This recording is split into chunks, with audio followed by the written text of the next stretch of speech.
Right. Hello, everyone. Our guest today, Benedict Allen, has been called one of our greatest living explorers, not just because of the impressive and diverse array of expeditions he's undertaken, but because the way in which he undertakes them. Benedict's take on exploration and the role of the explorer encapsulates the essence of what exploration, I believe, should be all about, but rarely is these days.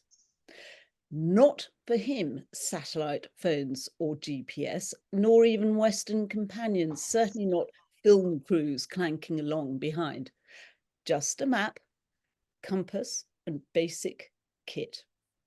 For whether on the sands of Namibia, the ice of Siberia, or the depths of a rainforest, Benedict's exploits are genuine journeys of discovery, where, like a chameleon, he immerses himself with indigenous communities into their environment, often for months at a time. He does not sit on the shoulders of giants to help prepare his way. Often he can't, simply because he's going to places where other people haven't yet ventured.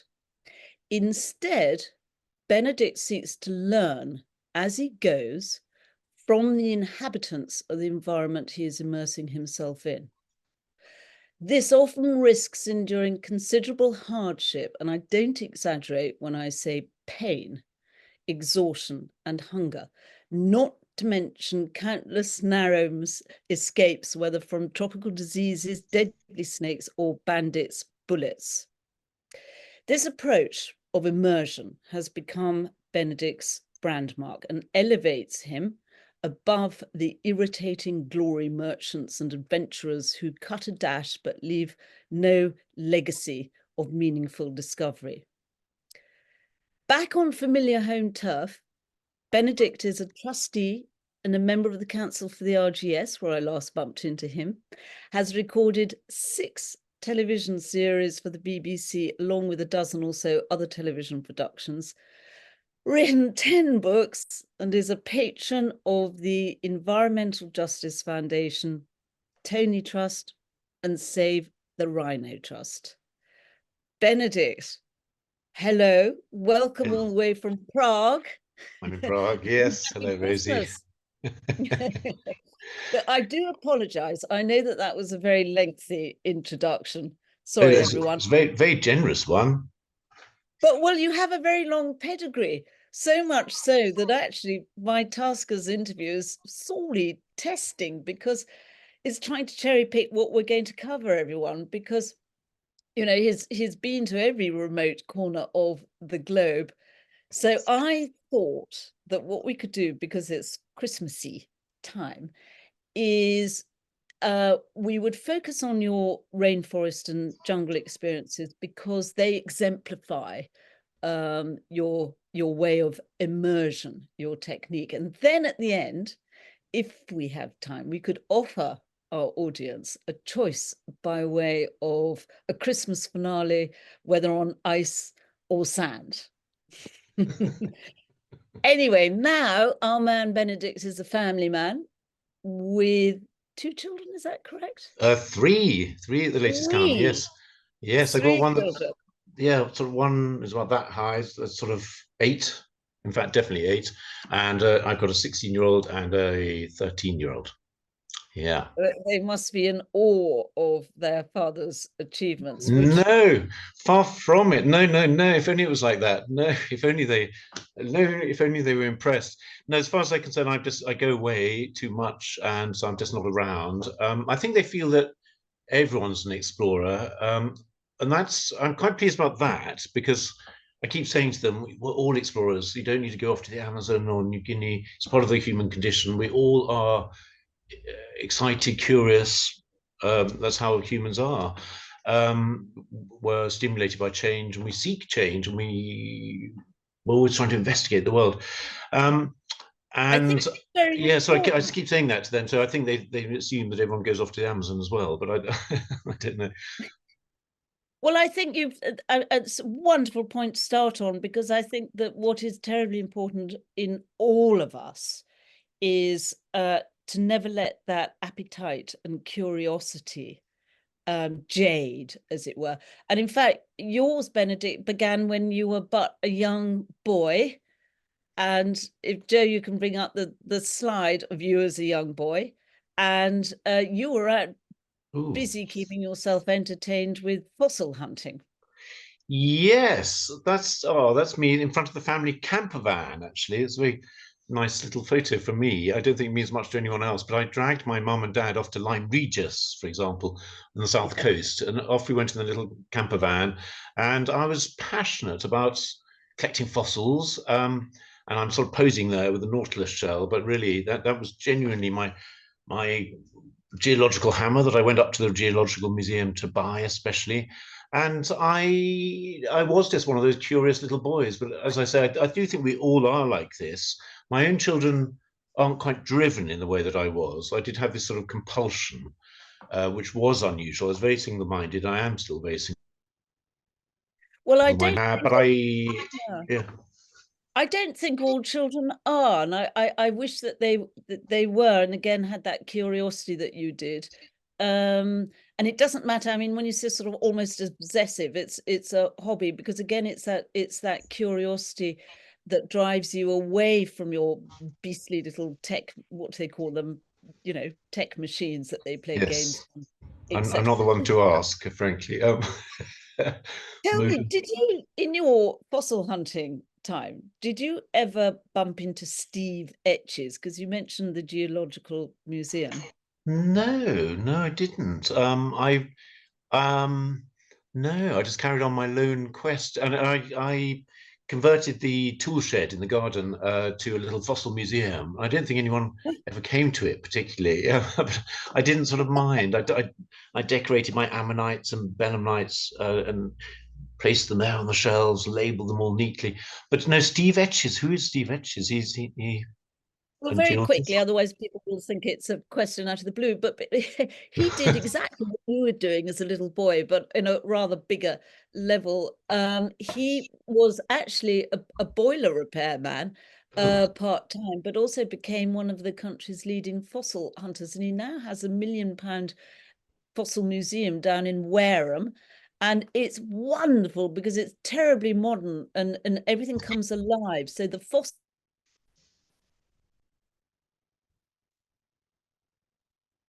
are sort of almost like imagine how it used to be. mm. And interestingly, he said, he's a loner, and he said, and I quote him, there's a sense of being connected with deep time Oh. when you're hunting fossils. That's So it. I don't know if Yes. you ever had that. Yeah, I don't think I ever was sort of aware. I was very unaware. I was just driven by this passion. I'm just excited by the world. I want to get out there. I'm just trying to understand it. Um, and I do. Did your I don't know father if it was. enjoy this? Because your father was quite an important influence, wasn't he? He was, especially now I look back, I realized my dad was a test pilot. And one of the planes he developed was the Vulcan bomber Wow. Mark II. And I was actually born in Macclesfield in Cheshire because he was developing this Vulcan bomber aerodrome called Woodford. And he used to fly this Vulcan over the back garden. I mean, we didn't have that big a back garden, but you know what I mean? He sort of flew over. Yes. And I remember him tipping the wings of this plane. I thought to myself, that's my dad. You know, he was signaling to us as we looked up from the garden. And I think now, looking back, it gave me the confidence to think I too could be someone a little bit different. I knew I was doing things that most people weren't really doing. Most people around me didn't have this obsession with collecting things. And my dad was a rather sort of vague man, which is odd for a test pilot, you might think. But we all Yes. knew that once he was in the cockpit of his Vulcan bomber, he was very, very focused. And I recognized that in myself. I was rather sort of vague and gentle, I suppose. But once I was on an expedition, and you were talking Really, about this with, this is very interesting, once I was, Benedict. I have exactly the same. I'm legendary for being scatty in and I don't know if you call it this reality. Yeah, But something switches into a different gear when you're in your environment, which is the wilderness. absolutely. I can imagine that in you, Rosie, because I know from your reputation how people talked about you, how focused you are on your expeditions.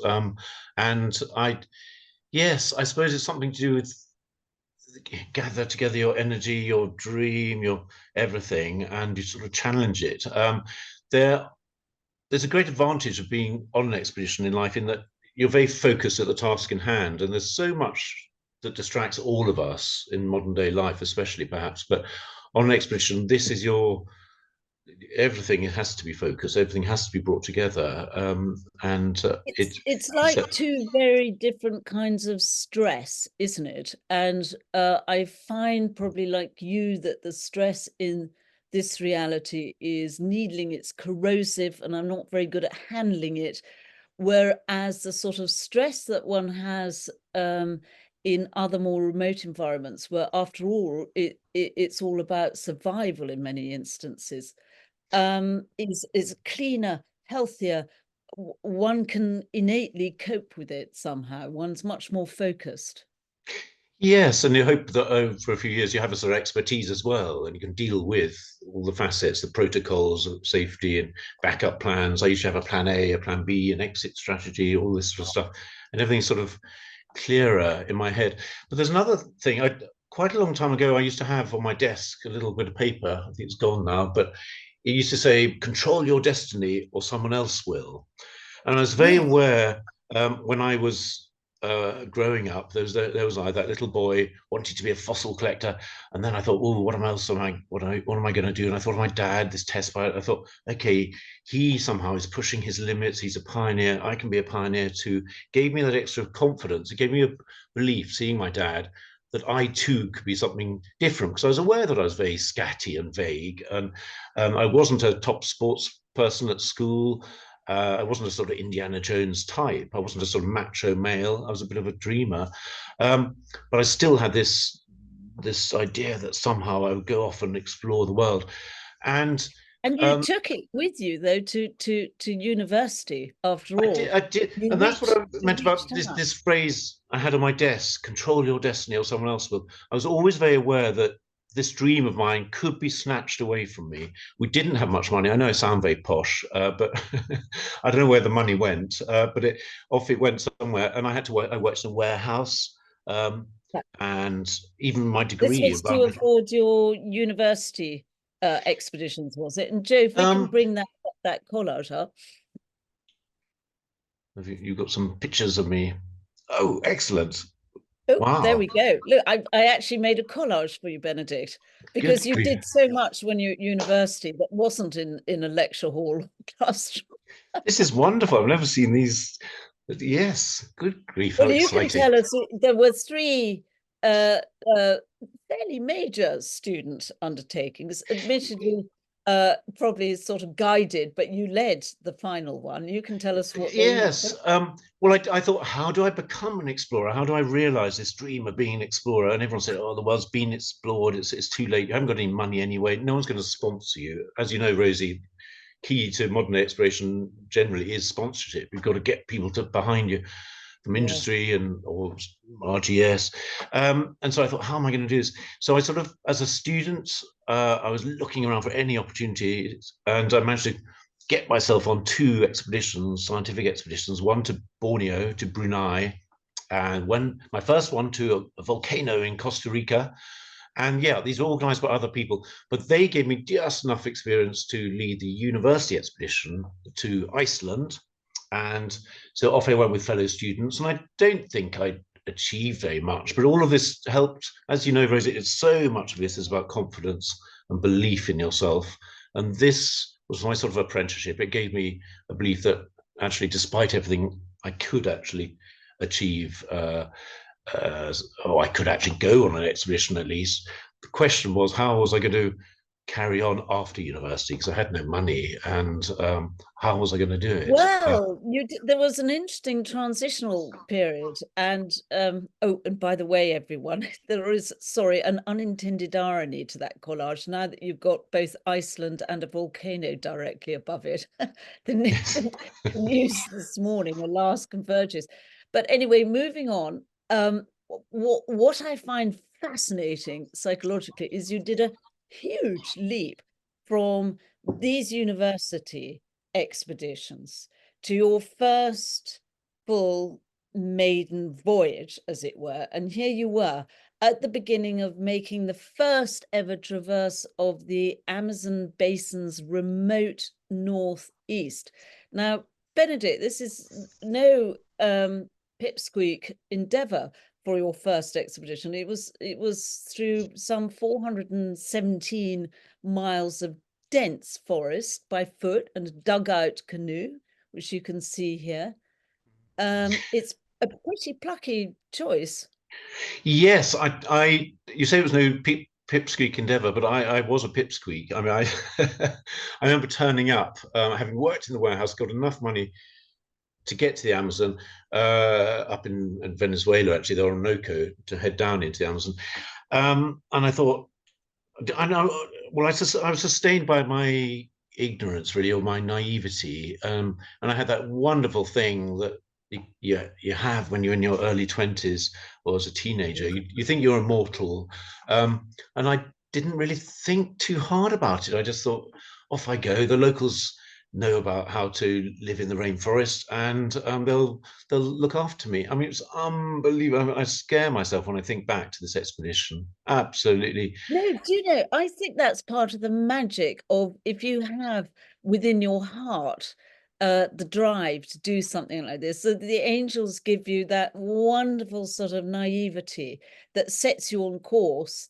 And then after that sort of initial endeavor or whatever, you become gradually more equipped with sensible experience and knowledge. Yes, it's an interesting balance, and there was something that quite important to me personally that came out of that first expedition. I sort of it was a punt. I said to my mum, I'm just going to give it a go, mum. And she said, oh, dear. She'd read somewhere you had to take a survival kit if you're an explorer. So she said, make sure you take your survival kit. I thought, all right, I wonder what goes in a survival kit. And off I went merrily. And um, it, the weird thing is, I began to realize this naive notion that I should turn to the local people effectively and ask their help. Uh, this actually became something of a philosophy that was very important to me, because I think the reason why I did survive was largely through my ignorance, because I was so vulnerable. People looked after me, and essentially I wasn't a Well, we threat. can see in, sorry to interrupt, Joe, if you can bring up the next slide, because whilst you look terribly young there, in this next visual, you'll see how sort of, if I think of my son and I think of him totally alone, in a place like that, I do think, you know, oof. But both those photos I took on auto timer. I remember setting up the camera on that on a rock for that first photo, on my little SLR camera. This one was I was climbing. I went up Mount Roraima all by myself. This is the Lost World. That's me on the way up, and I found my way through this labyrinthine environment. It was covered in mist up at there on the top of the plateau, and the way I got around and not got lost was I laid out a little cotton thread. I tied a little thread to rock, and off I went, letting out this thread, rather like Theseus. Was it Theseus and the Minotaur? So, I mean, all really ridiculous. I didn't have any technology or companion or guide to help me, but it sort of worked. But I think, yes, I was helped Well, by often my. one's techniques, particularly when one's solo, are fascinatingly unorthodox because you don't feel that anyone's going to laugh at you, quite literally.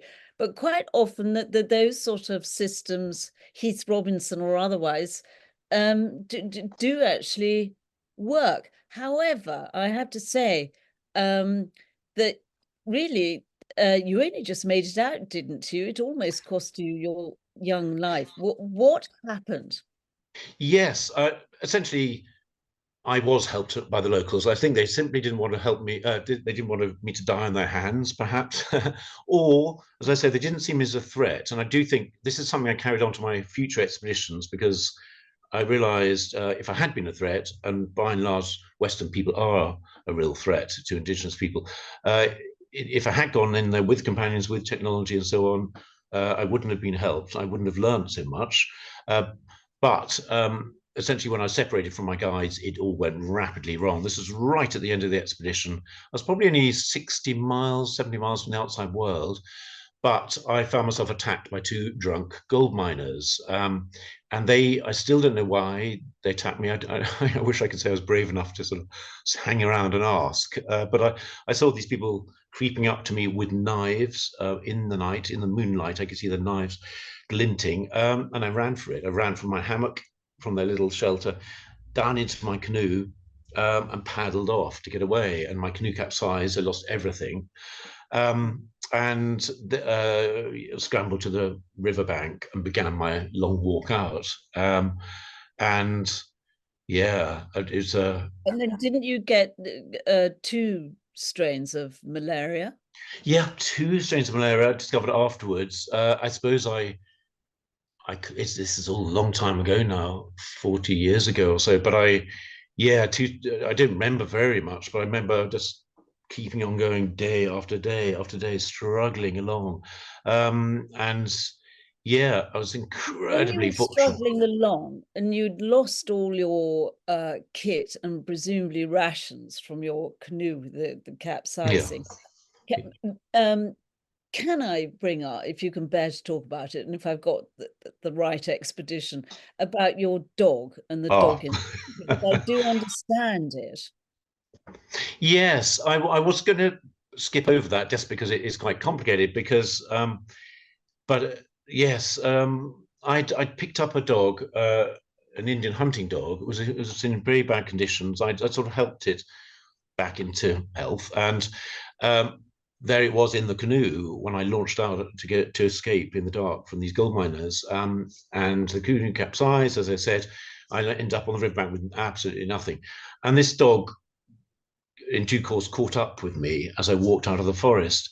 And it's a very sad tale, really. And as I said, so long ago, I can't remember all the details, but essentially, I got weaker and weaker. I got all these two types of malaria, and I was going to die. And I recognized that the dog too was failing. I couldn't hunt for the dog. The dog needed meat to live. And eventually, I had to make this decision: was I going to see my mum and dad again, or was I going to do what it took? And I killed the dog to survive. And that's how I managed to get out of the forest, because I just managed to eat enough of the dog. And a lot of this I just do not remember. It was almost instinctive, I think. This I compulsion think, to, Benedict, it's important to notice that, and I'm with you on this, that the dog was ill and dying anyway, and that before anyone makes any judgment, you have to try and take yourself out and off your comfortable sofa and warm sitting room into that sort of environment where survival is paramount. mm. You know, I've had the same argument levied against me in terms of, well, would you have killed a polar bear if it charged it to you? Well, you know, yes, at the end of the day, Mm. I It was would. a sad thing because immediately when I got out, when the story was heard, of this dog, it became a big news story. And it saddened me because a lot of people just said I'm a dog killer or a murderer, murdered my best friend. But it's an awful thing. There I had a dog at home, and I was always brought up with dogs, and so it was a terrible thing that I wouldn't want anyone to have to choose to do. But there was I. Nevertheless, in a way, there was a sort of positive legacy to it as well, because although you mentioned it before, that experience, the whole experience was far from a deterrent, and actually the whole expedition sort of set you on your way to forging your modus operandi. I mean, not to kind of, dare I say, blunder along as a young pipsqueak outsider, but to learn from your host. So this sort of thing wouldn't happen again. That's a very good point. Certainly, I'm emerged from the forest feeling I've been given back my life. I was a 22-year-old when I left home, and against all the odds, I had survived. And I thought, for the dog's sake, for my sake, for my family's sake, all these people who are desperately worried about me, who were thinking I was dead by now. Uh, I had come back I staggered out of the forest into the daylight, somehow having survived something like 3 weeks. I mean, no one really knows. And I thought, I've got to do something with my life. And I'm not someone who ponders about these things like you, Rosie. You sort of you get on with the next mission, I suspect. You think to yourself, well, that I've learned this, Yes, now I think forward. You don't yes. endlessly think back. No, no, no, no, And I no. don't, You've got to look ahead. And you did look immediately ahead to West Papua as well. And Joe, if we can bring up yes, the yeah. I think looking back now, that I needed to psychologically come to terms with this forest that had almost killed me. I think it was too much, perhaps, for anyone to bear, being alone for 3 weeks fighting for your life. But as a 22-year-old, I thought somehow I've got to understand this forest. And yes, officially, it was that I wanted to learn from indigenous people how to about their forest from their point of view, justifying myself as an explorer. But I think psychologically, I really now needed to look at those trees and understand why they hadn't killed me. I think I need to understand why I was still alive, and through the local people who obviously knew their forest in a way that I didn't. They didn't see it as a threat with snakes and spiders and all the rest. They saw it as their home. So I think yes, yes, this reinforced in my mind that this is the way I was going to be an explorer. I was going to turn to local people and learn from them. And that meant going yes. alone. Because you can't see it as a threat, can you, Benedict? Because a threat will kill you, but if you understand it, then it becomes your friend. It's like these people who say they're conquering places. Well, you can't conquer places or nature. And in fact, here with the Obini tribe, is that Mm. correct? Yes, You were these. learning with them. Yeah, that's an extraordinary photo actually. And again, it makes me quiver. Just thinking back, the risks I took. Oh, I decided not to go back to the Amazon. I thought I'd go to a place where it's rainforest, but much more densely populated. The Amazon's actually quite sparsely populated because the Europeans wiped out, of course, 90% of the population when they arrived centuries ago. But New Guinea, not so. And I thought, well, I'll embed myself with some people. So I went down into the lowlands of West Papua on the western side of New Guinea, and I recruited some people called the Momna and the Tu'u to walk with me deeper into the forest. And that's the expedition that I recruited. So we were very, very remote already, but we carried on going east, deeper and deeper into the forest that had never been charted. No outsider had been down into there. And came across the people called the Obini, who invited me into their community. And we didn't stay very, very long, but this encounter stayed with me to this day. And I've just been back there now for the first time in all these years, trying to find these people, the Albany, because the poignant thing is there's no record of them existing or having existed apart from my photos and my notes. And Wow. it's an extraordinary thing to think about. And I'm glad to Yes. say, having What has happened to them, one wonders as well. I don't know. And after all these years, I went back. I've just got back, as you know, about a week ago, and I was so gratified to see the forest itself is there still. So those trees you can see behind are all there, and this forest rolls on mile after mile. I was so pleased that Yes. in the days when we hear about oil palm plantations and so on, the forest has survived. The Albany, we don't know yet. I couldn't get in there. Um, these last few weeks when I was trying to find the Albany, there's a big kidnap risk because there's a New Zealander, a pilot has been kidnapped, and I was the next European likely to be kidnapped because I was going to be alone out there in the forest. So I couldn't quite get into all the areas of the forest, but Who's doing the kidnapping? it's a group of people called the OPM, and they're seeking independence from Indonesia. And rightly or wrongly, with regards to their cause, a New Zealand pilot, sounds a really nice bloke. He's been grabbed, and they're holding him, hoping that the world is going to listen to them and their cause. But it just Oh, coincided. The Independence Day was 1st of December, and the police and army said, "Look, if you go in there, they're looking for someone else to kidnap to mark the Independence Day."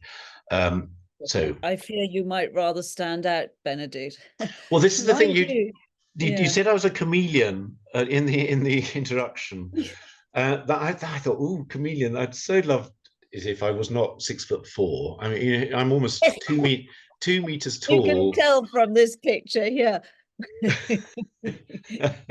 Yeah, I'm the one with the hat. So, yes, and You're the one with the hat. And I, notice that in this picture you're with men, whereas Joe, if you could do the next slide, the women of the Obini tribe, magnificent creatures. Here they are, but it strikes me, are they very much segregated? yes, life amongst the Obani it's a partnership. Men and women work together. The women tend to be gatherers, men tend to be the hunters. Uh, but these are very, Yes. very small communities. And a lot of warfare was waged at that time. So the men would be very much in a defensive role. You can see the people walking with me all had bows and arrows. Yes. And yeah, but this is one of the photos that's so poignant now because we do not know what's happened to these people. Just imagine the only record of them existing being my few photos. And No, I, it's absolutely priceless, Benedict. What a mm, legacy. Plus the fact that obviously you managed to get on with them very well. I mean, you wouldn't have had a language in common, but you rubbed along. And I wondered with the next picture whether you also maybe even had a similar sense of humor. Because here's this gentleman looking at, is that your hat? it's my. Do you know what? I'm gonna run and get it. It's just visible. Hold on. It's probably a hat from Locks in St. James's, but it's holding Here the is attention that of this hat. man. This is my little hideaway where I am now, and all from my expeditions, bows and arrows, shields, and things come back. But that hat has survived, and There it yeah, is. there it is. You can see that So same he did line. give it back to you He did anyway. give me. He had never seen a hat before, never seen boots, shoes, anything like this before, or of course a foreigner, a white man, and someone my height. Yes, So I think in a that's way, fascinating. yeah. I mean, it And was and very. it was only a year later. By the way, I do apologize. I'll take this opportunity to say if I keep interrupting, we do have a time delay on comms here, but only a year later, you went back again to Papua New Guinea, didn't you? Only this time, you chose and focused to immerse yourself in something of, again, hard to find tribe of the lowland Sepik called the, correct me if I'm wrong in the pronunciation, the Niora. Yeah, well, Nyara, yes, Nyara. And Ben, can Nyara, you bring up this next picture of them? yes.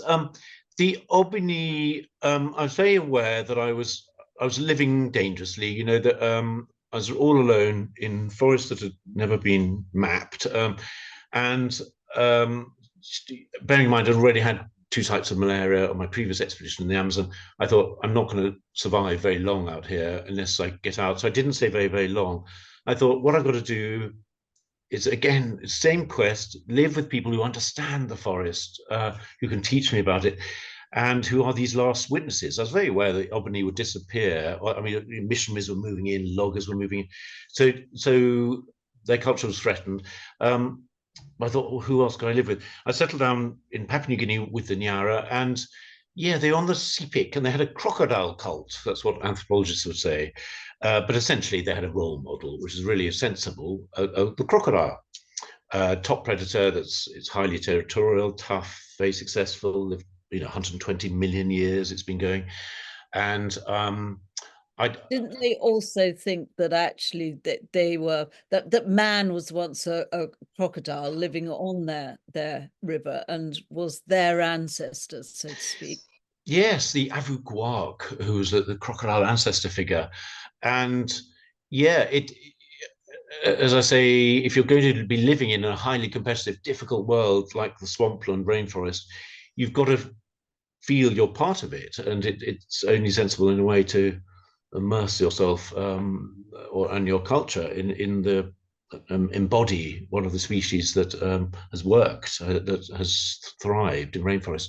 But So immersion in this case, and particularly for you, was very brutal, because you decided to go through the same secret and sacred ritual as they all do as young men, sometimes, dare I say, even boys. Perhaps you can tell us a bit about it. And I don't know if the next picture is a part of it. It's hard to tell. Oh yeah, well, there's the end result, which I think is magnificent.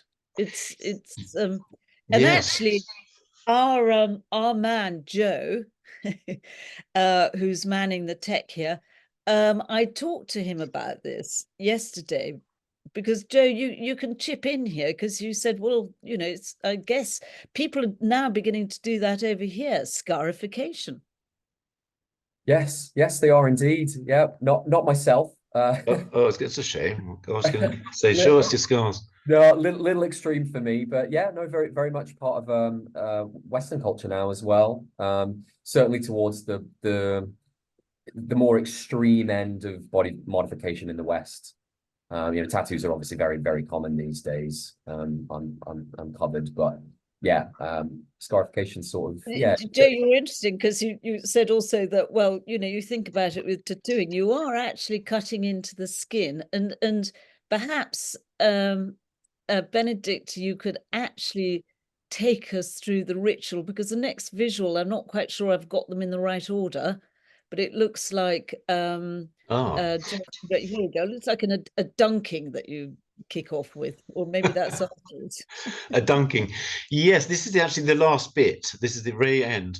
The so what I had decided, I was very idealistic in those days. I was sort of people would call me bullshit. I was very sort of anti the imperialism and so on. And I was thought, right, do everything the local way. And when I was given this invitation to go through the ceremony that every young man went through, I thought this is an extraordinary opportunity. And of course, because it was a secret ceremony, I didn't know exactly what it entailed. Although I could guess, everyone ended up with these permanent marks, hundreds and hundreds of cuts up and down their chest and back that would be like crocodile marks. And me and about 20 other boys from aged about 14 up to about 25, which was almost my age, uh, were led into the so-called crocodile nest. A big fence was erected around the spirit house, a big barn-like building, and we were led in. Our heads were shaven, given little grass skirts. We were led in through this into this arena and cut repeatedly with bamboo blades. And we lost about 2 pints of blood, I suppose. He couldn't even stand up at the end of this ceremony. But that was only the beginning, because although Joe was talking about, yes, it's quite modish almost. It's fashionable for men to have tattoos and women to have tattoos and scars and so on. That's very individualistic. The ceremony was all about working together. It's all about forgetting your differences. It was like a badge of the Nyara, of the crocodile people, that said not only were you part of that particular community, but also that you had earned your marks. So having been given these crocodile marks on the first day and lost all that blood and got through all that, then we were told we had to sing happy songs when all the old men ran round the spirit house beating us. And this happened 5 times a day. 5 is a sort of sacred number amongst the Nyara. And in this case too, that it would be beaten, I mean, really badly beaten. And this went on day after day, and it would carry on like that until we had learned to be brave, until we'd learned, above all, to work together. And as I say, that's what the ceremony was all about. And we were kept there for 6 weeks or so, be beaten every day. And finally, the elders judged that it was time that we were let out to the water and pushed off. This is what you can see in the photo. We were pushed off, released into the outside world, as mother crocodiles do. Mother crocodiles are actually very maternal, and they carry their young to the water. And so that symbolically now we were being given our freedom as a crocodile would. And we were now judged as men, because before this you were just a child, you were just someone who played around, but now your responsibility was to look after the community. You first of all, I think quite shocking that it can be as young as 14, and then you go through this, and obviously, because I was trying to imagine what kept you going, what mental bar were you holding on to in your head, and them as well, and obviously the teammanship counts for a lot, because some don't make it, do they? Because there must be a high risk of infection, particularly given. And Joe, if you can bring up the next slide again, I don't know if it's in correct order here, but I gather you have to stretch out in front of fire smoke, so that the smoke can blow into these nicks that have been made in your skin, and clay and fuel and everything rubbed in to raise it. Well, this is all high risk infection stuff. Yes, this is actually one of our lunch breaks. I was allowed to take a few photos because the elders were very aware that the ceremony probably wouldn't carry on going into the future. And so that was actually, I discovered later, the reason why elders, they had allowed me to go through the ceremony. But yeah, well, no, we're just also having a nice rest at this stage. But you're right, the risk wasn't so much of anything to do with being beaten, or even even loss of blood, although that was a big sort of worry for me. I personally also thought, was I going to be resilient? Was my skin going to heal up? But there was a stuff that we were given called guac. It was like a oil, which I think might be related to tea tree oil, actually, funny enough. But this oil was splashed on our cuts, and I think that had disinfectant properties. But there was also a very strict etiquette. Obviously, the elders didn't want their young men to die. These were their children, after all. So there were a lot of rules, very strict rules. For example, if we dropped food, we were never allowed to pick it up. If we were never allowed to touch our cuts or our body. We were covered in grey clay. All of these things stop infections. And so there were very strictly adhered to rules throughout the ceremony. But yes, I mean, the elders were worried also that I might die on their, it was I the first outsider ever to go through the ceremony, and no one was quite sure what was going to happen. And I thought, when I saw the brutality of the beatings, I thought, I think I might be out of here quite soon. But then, of course, you must have been rather thankful that their sacred number was 5 and not anything higher. Well, no one's ever said that joke. That's very funny. Yes, it could have been 487. Yes. Yes. That's funny. The other thing was, interestingly, other than obviously learning in this gruesome process quite a lot about those sort of herbs and healing properties, but also actually when you did leave, you were taking with you another conduit of communication, because your next encounter with a tribe, because you went off to head across the central mountain range there, which no one had crossed before, where you encountered another tribe, whose name I'll probably mispronounce again, the Yefu. Oh, the Yifo. The Yifo. The Yefu, here he is, looking less than welcoming, if I may say so. Yes. Well, the thing, you're absolutely right, Rosie. As you know, on expeditions as well, you're tested. That's part of the sort of remit of being an explorer. In a way, you're going to places that other people don't particularly want to go to. Therefore, you are being tested psychologically, physically, and that's what the ceremony was all about. It's preparation for the outside world. And by the end, we knew ourselves, we knew our strengths, we knew our weaknesses so well, we knew each other so well. But of course, it was a preparation. So for me, as someone who had this dream of, and this energy and this desire, this need almost to push myself, uh, I, I'd heard of a community still in New Guinea called the IFO, and the missionaries and gold miners were moving in. There was like a gold rush. And in my sort of earnest way, I thought, wow, I've got to try and recall their life. I'd already seen the Albany disappear. And as I say, 40 years later, we still don't know what happened to them. But I And was the very aware. Yefo, one of the few tribes on earth who don't have any contact at all with the Yeah. outside world, do they? So the Albany in West Berber hadn't, and nor had the YIFO. And so I set out from a mission station, and two YIFO had actually come down on the mountain uh, and led me back to their people, because they were confused. They saw the helicopters whizzing around the air, these gold miners. The outside world suddenly had come to them, and their elders were terrified. And so the two young men came down, well, and escorted me into their village to tell them what was going on. But it was a very, very, it was difficult when I arrived. Even Well, I mean, one reads about it's the Sentinelese, isn't it? Who off some island in northeast Bay of Bengal, who do have a track record of killing people who come near them, but that's to protection. Rather like these people must have thought, well, what are you bringing with you? Disease? yes, it's very important that I say I was invited in. I've never, the Albany invited me into their community. I stayed across the water. They said, "Oh, come in to their community." Again, with the IFO, I was led in by two people. So it wasn't people who said, "Oh, he's another Yes. white privileged male imperialist." And I've tried. And actually, Joe, if you can bring up the next slide, you can see that there is a sense of friendliness there. There you Ah, go. Because he's make a up. lovely, yeah. That's further up into the Highlands, but it just that he's a great bloke. But when I did turn up at the IFO, yes, you saw a dance there. That dance was a clear message, even though I had arrived with climbing up into the central range, which had never, no outsiders had crossed it at that stage. And this is 1987.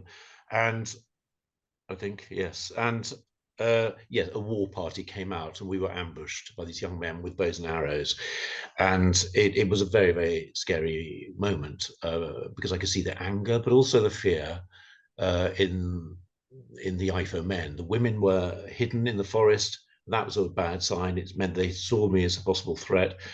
But also, yes, the men were dancing around and around me and a couple of other people from the lowlands, local people, and slapping the arrows and whooping and just getting ready to line up those arrows with us. So even though we have been led into the community, it was just a statement: do not try Yes. anything. It did sound your description makes it sound very volatile, very inflammatory at the slightest wrong move. And in fact, I thought I detected in the next visual. I've got the It's same scarf on. Sorry, I just realised. it's all My right. scarf has survived. Anyway, sorry. This to me looks rather kind of stiff, unless I'm imagining it. I think it's a very good word, actually. It was a very, I was desperate. I mean, this does seem invasive, and I think I just need to underline that I had been led into this community by YIFO people. But nonetheless, I was the first outsider, you could say the first white person up into that community. And they knew the outside world was coming. And by the way, how now very much has come into this area. The gold miners have poured in. And so they knew this was the beginning of the end. And I had to try to explain through the IFO who'd led me up there, but also through someone called Sogamoy, who's a wonderful local person who desperately wanted me to go up and record the last days of the IFO. Because that was his ancestry had been YIFO. His parents had come down from the mountain like everyone else, leaving the IFO up there. And he said, someone's got to write about their life because they're going to be gone in a few days. But anyway, I was trying now to explain to the IFO what is happening. They were clearing trees, thinking the helicopters were trying to come down like birds. They kept on saying these birds are trying to come down. So it was a terrible time of confusion and tension. So things are starting to relax in that moment, but yeah, you can see I'm not the chameleon. Yes, I'm you're not big and I'm an comedian quite outsider. Very well there. dressed, actually. Yeah, Maybe but that's why you chose to then re-divert, as it were, to the Amazon next time, and take the skills that you'd learnt with you. And the next expedition is a massive idea, Benedict, to make the first known crossing of the Amazon basin at its widest. Now, at its widest, it's I read 3,600 miles, and this took you about 7.5 months. That's well over half a year. But you had an incredible journey on many levels, because you were learning, you immersed yourself with and learned an awful lot from this fascinating tribe called the Matses. yeah, the man says you know, yeah, as you pointed out in that photo, you know, I feel an outsider. I'm feeling misplaced. I'd lived in New Guinea a long time now. I'd been through an initiation ceremony, and I immersed myself with the Nyara. But I felt, oh, here I am, yet another outsider who's not. You know, it felt awkward being with the IFO. And afterwards, I was so grateful to them. I thought, how amazing that they looked after me. They actually helped me over the mountain. First time they had ever gone over the mountain, and they decided to help me to safety. So our relationship changed from this tense moment at the beginning of a sort of introduction. We're trying to understand each other, establish a relationship. But then finally, a wonderful man called Rosei led me over this mountain, a great risk to himself. And it was a wonderful, wonderful moment. I felt I had got somewhere with the iPhone, learnt about them, and recorded these last days. But And I like still any felt, good relationship, you actually often have to struggle through an ungainly ghost time to get to a much richer sense of friendship. And we will cover it later, not immediately, but you did actually end up going back to see how they all were, and if all was. yes, yeah, it'd be lovely to come back to that. But just to say briefly that there's this wonderful man called Korsai. He's not actually in the photo, but there's a little boy. I don't know if you can see him. He's scowling at me. He wouldn't have seen a camera before. Little boy, he's got black paint on his face, and he's the one looking at the camera. And it was a very grumpy little boy. And many, many years later, he was the one who took me over the mountain.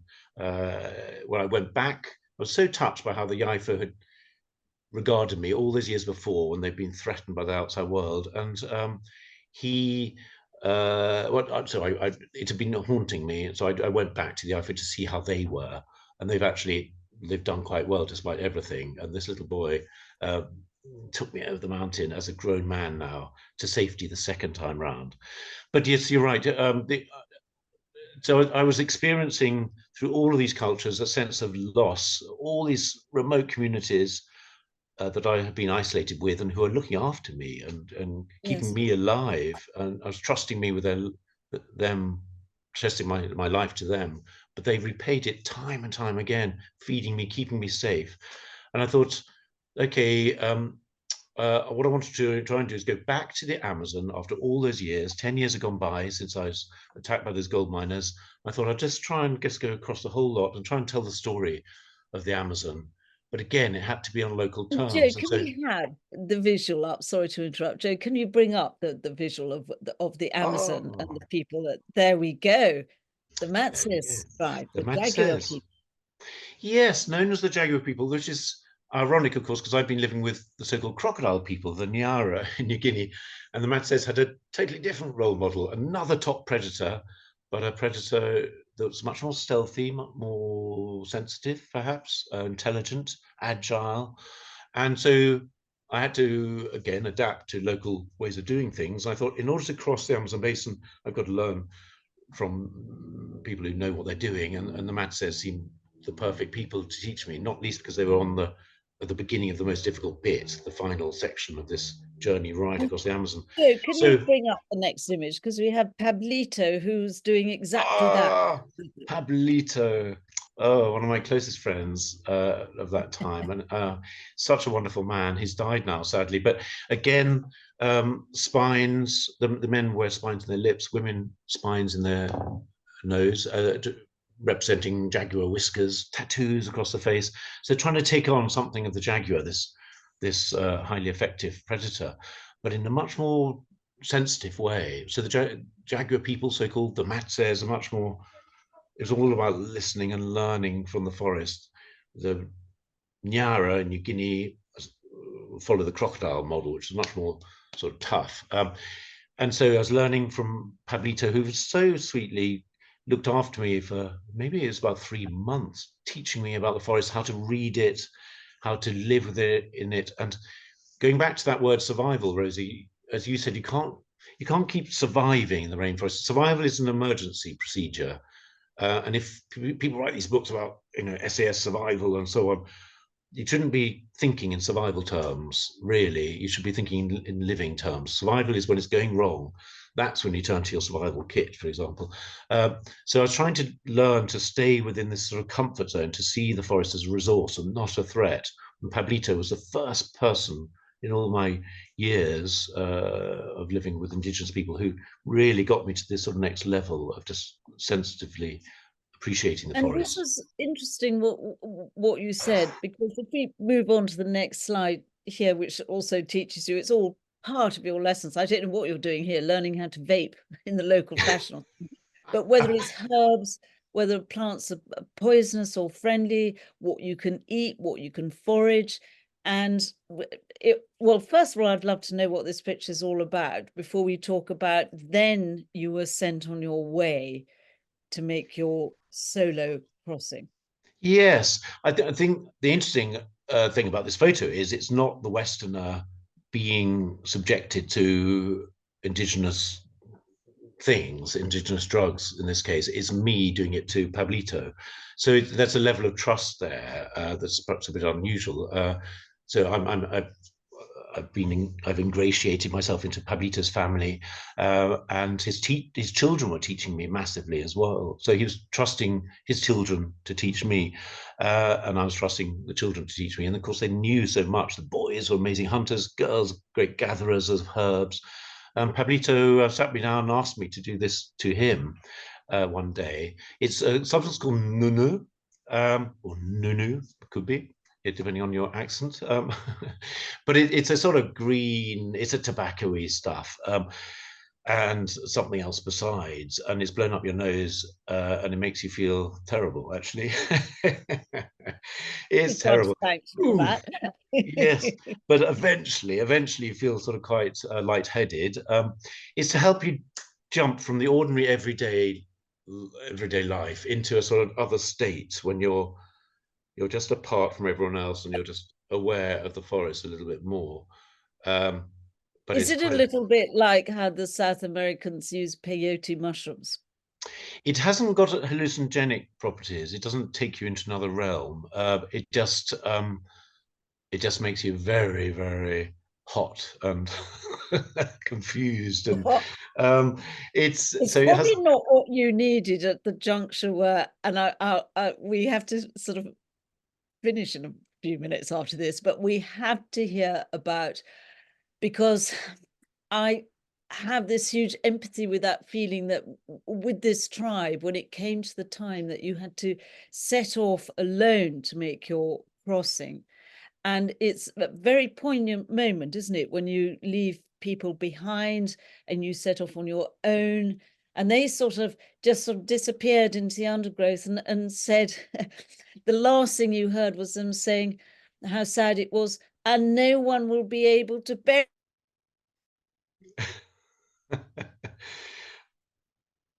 Oh, I think there's been a break in transmission. I don't know if you can still hear me at this vital moment. I can't hear you, Rosie. Hopefully we'll get it back in a second. Hi, Benedict. I'll try and get back in. Looks as though it's just been a Yeah, a breaking connection there. Right, left on a cliffhanger. I know. I can keep talking if you like. One moment. I'm sure she'll reconnect in a second. Oh, Okay, there we go. oh, no sound. Hello? Ah, yes. Sorry, we had a glitch right at the end. But Yes. before we end, because of course we're running over time, Benedict, could go on for hours. But anyway, if everyone's okay to listen to it, because I feel it's very important we hear what happened next.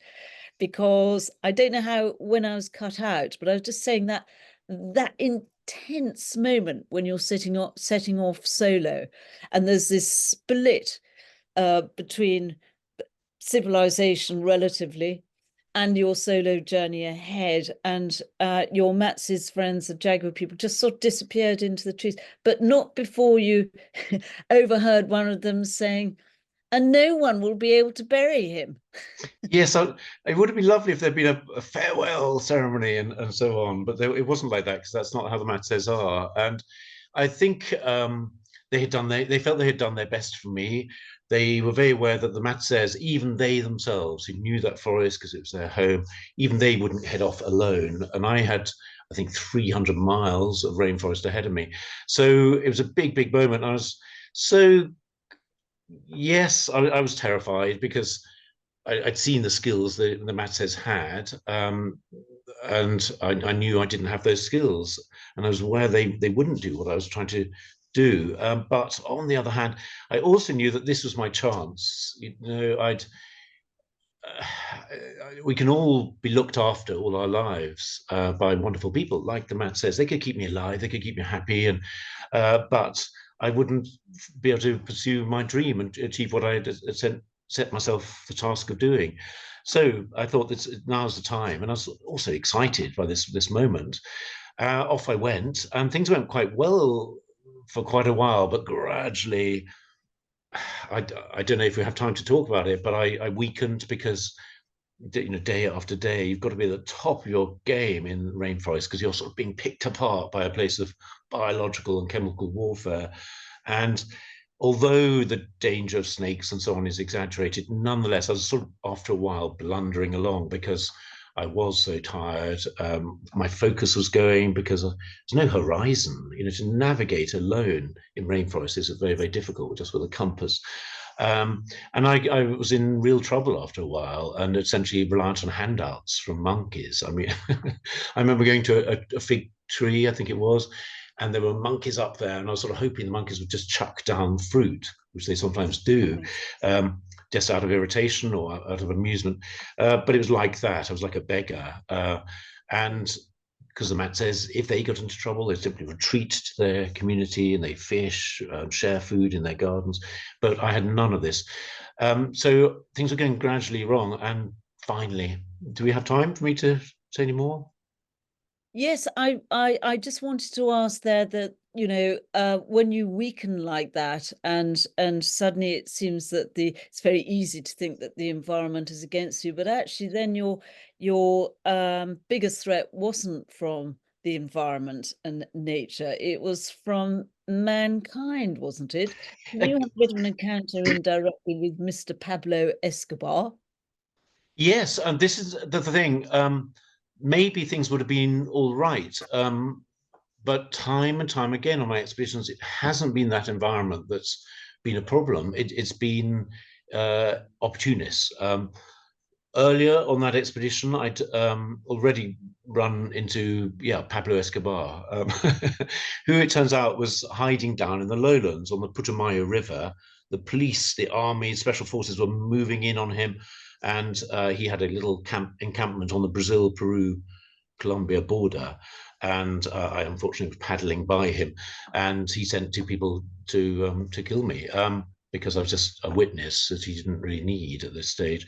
So these two men chased me and fired off these shots as I tried to paddle away, and I got away with it in the end by jumping into the forest. And again, it's such a lesson. The forest could be on my side. It needn't be a threat because as soon as I jumped into the trees, I was gone. I was hidden. But again, at this stage of the expedition, having launched out alone, walking through the trees, I came to some loggers, and again, opportunists, people from the outside world, not indigenous people, but they saw me as an opportunity. And I walked 2 days with these loggers. They were carrying my bags, and I was so grateful for them, to them. And then we came to a river, and we cut down a tree to cross the river. The two men took my bags. They walked over to the other side of the river along this tree that we cut down, and then they turned around and kicked the tree away and walked off into the forest, having robbed me and left me to die. So again, this terrible shock of people who are my people in theory, Westerners, outsiders, who had proved the baddies, as it were, who had decided my life wasn't worth anything. And the reason I survived, and this is a lovely thing, really, was thinking back to the Matzes, this man Pablito that you can see there. He had a daughter called Lucy, which is interesting in itself because she wasn't using an indigenous name. She wanted to.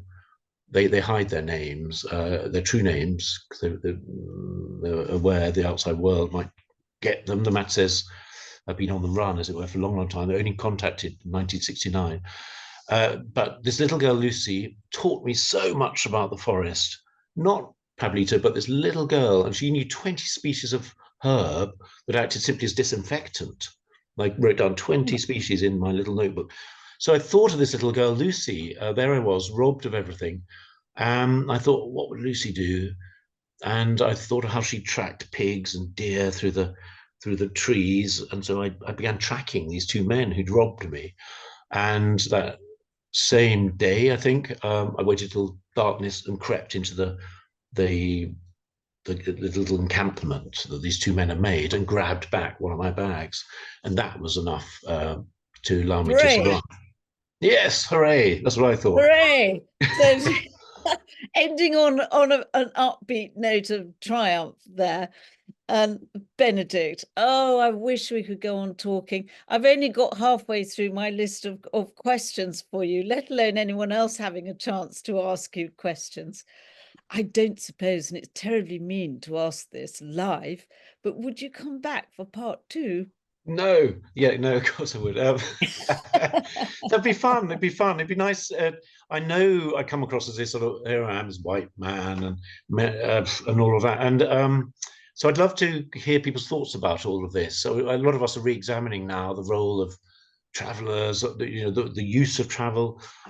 Yes. What yes. we can learn. Well, look, I tell you what, and to everyone who's still there and listening, we will let you know possibly the next, depending on Benedict's availability, because obviously he's a busy man doing exciting things, to come back, finish the many other expeditions that he's done, and we can compile our questions, and we will dedicate rather longer in the next session, like a good sort of 20 minutes or so, to your questions to be put to Benedict, maybe even half and half, maybe half an hour us, Benedict and myself talking, and then half an hour with you getting the chance to talk with Benedict. How about that? I'd love that. That'd be great. That'd be great. Oh, thank you, Benedict. Well, that's a wonderful Christmas present. Thank you very much. And we had to thank you anyway, because I think that even in the talk that we've done, I think we've all learned so much. It's fascinating. And it's wonderful that you come back and you share this information with us all. So in your own way, you're encouraging us to go out there hungry and curious to discover more and learn from people as well as nature. So I can wish you, from us all, a very, very happy and festive Christmas there in Prague. Thank you. Have a hot mug of grog on us. And from Benedict and I, we wish you all, the audience, a very happy Christmas as well. Bye-bye, everyone.